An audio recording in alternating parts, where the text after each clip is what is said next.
તો કેમ છો મિત્રો, મારા નવા મિની વ્લોગમાં તમારા બધાનું હાર્દિક સ્વાગત છે।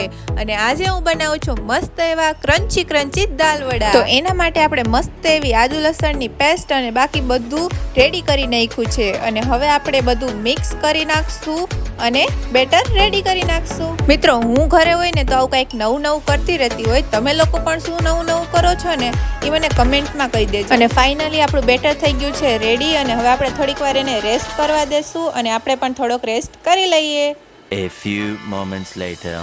તો ફાઇનલી મિત્રો આપણે થઈ ગયા છીએ મસ્ત એવા નાઈને રેડી, અને આપણા બેટરને પણ મસ્ત એવો રેસ્ટ મળી ગયો છે, તો એ પણ મસ્ત એવું રેડી થઈ ગયું હશે। અને એમાંય આજે તો હું મસ્ત એવા દાલ વડા બનાવતી હતી, તો મારા ફેમિલીને તો એમ થતું હતું કે આજે તો સૂરજ કઈ બાજુથી ઉગ્યો છે, કે કિંજલબેન આમ રસોઈમાં।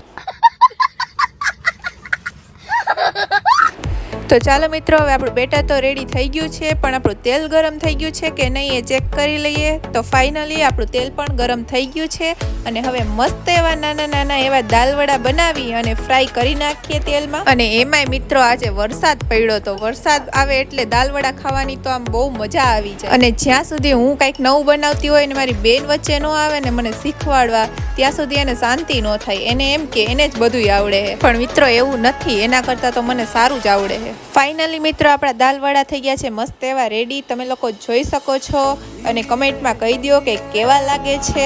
જેના દાલ વડા ફેવરિટ હોય એ કમેન્ટ કરવાનું ભૂલતા નહીં, લાઈક કરો, શેર કરો અને મારી યુટ્યુબ ચેનલને સબસ્ક્રાઈબ કરો। તો મળીએ મિત્રો આપણે નેક્સ્ટ મિની વ્લોગમાં, ત્યાં સુધી બધાને બાય બાય।